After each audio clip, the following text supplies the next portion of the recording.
अस्सलाम वालेकुम, welcome to देसी वॉक। उम्मीद करती हूँ कि आप सब बिल्कुल ठीक होंगे। आज हमारे किचन में बहुत ही ज़बरदस्त किस्म की वेजिटेबल बन रही है। आज हमारे किचन में बन रही है प्याज़ों वाली भिंडी। तो ये आपको रेसिपी बहुत पसंद आएगी। आपने स्टेप बाय स्टेप इसको वॉच करना है, बिल्कुल भी आपने स्किप नहीं करना किसी भी स्टेप को। ये सिंपल सी रेसिपी आपको बहुत पसंद आएगी। तो रेसिपी को करते हैं अब हम शुरू। सबसे पहले आपने लेनी है एक वॉक में हम ऐड करेंगे हाफ कप आपने ऑयल ऐड कर लेना है इसमें, और फ्लेम आपने लो टू मीडियम कर लेनी है।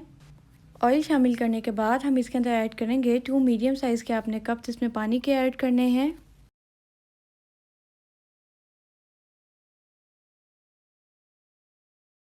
पानी ऐड करने के बाद हम इसके अंदर 1 टेबलस्पून नमक शामिल करेंगे, और इसके बाद हम इसके अंदर शामिल करेंगे लहसुन। मैंने यहाँ पे साबुत लहसुन लिया था, 1 पंच मैंने यहाँ पे लहसुन लिया था, वो ऐड करना है आपने। लहसुन ऐड करने के बाद हम इसके अंदर शामिल करेंगे अदरक मैंने यहाँ पे फ्रेशली चॉप कर लिया था। यहाँ पे मैंने 3 इंच का टुकड़ा लिया था अदरक का, उसको चॉप कर लिया था। और इसके बाद इसके अंदर 1 टेबलस्पून मैं हल्दी पाउडर ऐड करूँगी, 1 टेबलस्पून लाल मिर्च पाउडर ऐड करूँगी, 7 से 8 लौंग इसमें हम शामिल कर लेंगे। और इसको अच्छे तरीके से आपने मिक्स कर लेना है, और इसको मैं कवर करके पकाऊँगी 25 मिनट, ताकि हमारा मसाला अच्छे तरीके से कुक हो जाए। 25 मिनट के बाद हम करेंगे कवर को रिमूव, और जो हमारा मसाला था वो ऑलमोस्ट फुल डन हो गया था। तो आपने फ्लेम को हाई कर देना, इसमें जो थोड़ा सा पानी था उसको ड्राई करेंगे, और आपने इसे 10 से 15 मिनट अच्छे तरीके से फ्राई करना है और मसाले को फ्लैट कर लेना है। 10 से 15 मिनट हमारे कंप्लीट हो गए थे, ऑयल सरफेस पे आ गया था, मसाला बिल्कुल डन हो गया था। तो अब हम इसके अंदर शामिल करेंगे टमाटर। यहाँ पर मैंने इसे क्यूब्स में कट करके रख लिया था।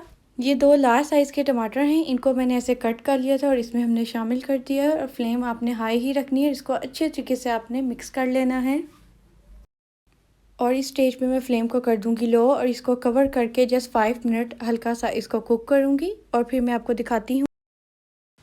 5 मिनट के बाद हम करेंगे कवर को रिमूव, और आप देख सकते हैं कि जो हमारे टमाटर थे वो सॉफ्ट नहीं थे। आपने इनको सॉफ्ट नहीं करना, जस्ट आपने इनको 55% कुक करना है। और टमाटर हमारे डन हो गए थे। नेक्स्ट स्टेप की तरफ चलते हैं। आपने लेना है एक प्लेन पैन, उसमें हम शामिल करेंगे हाफ कप ऑयल, और आपने फ्लेम को लो टू मीडियम कर लेना है, और ऑयल को अच्छी तरीके से आपने गर्म कर लेना है। और जब ऑयल गर्म हो जाएगा तो हम इसमें ऐड करेंगे भिंडी। ये मैंने इस शेप की भिंडी काट ली थी, 1 केजी मेरे पास भिंडी थी, तो सारी आपने इसमें शामिल कर लेनी है। भिंडी ऐड करने के बाद हम इसको कुक करेंगे 10 से 15 मिनट। इसकी एक साइड को, जिस साइड को हमने इसको डाला है उसकी साइड को आपने टर्न नहीं करना। और भिंडी के कलर को अब हम चेंज होने देंगे, देन मैं आपको दिखाऊंगी।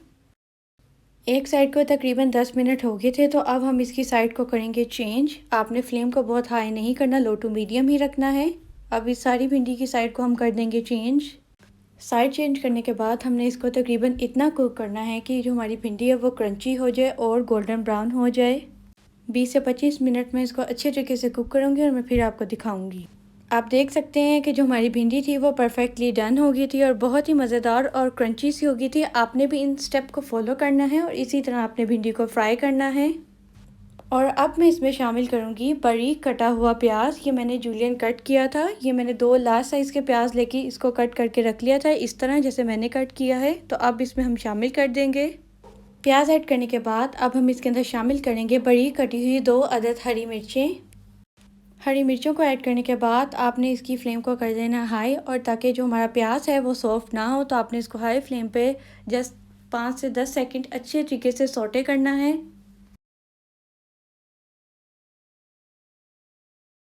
प्याज हमारा अच्छे तरीके से सौटे हो गया था, तो अब हम इसको शामिल करेंगे टमाटर में। टमाटरों की आपने फ्लेम कर लेनी है हाई, और इसके अंदर हम शामिल कर लेंगे भिंडी और प्याज जो हमने सौटे किया था। और इसको डालने के बाद हमने इसकी फ्लेम है जो हाई ही रखनी है। इसको अच्छे तरीके से आपने मिक्स करना है, और इसको आपने अच्छे तरीके से इसी में कुक कर लेना है, पानी को ड्राई कर लेना है। पानी ड्राई करने के बाद मैं इसके अंदर शामिल करूँगी 1 टीस्पून गरम मसाला पाउडर, 1 टीस्पून काली मिर्च पाउडर, और इसको अच्छे तरीके से आपने मिक्स कर देना है। फ्लेम को आपने लो नहीं करना, ये इसी में कुक हो जाएगी। हमारी जो भिंडी थी वो परफेक्टली डन हो गई थी। तो अब मैं इसके ऊपर गार्निशिंग ऐड करूँगी। सबसे पहले आपने बारीक कटी हुई हरी मिर्ची ऐड कर लेनी है।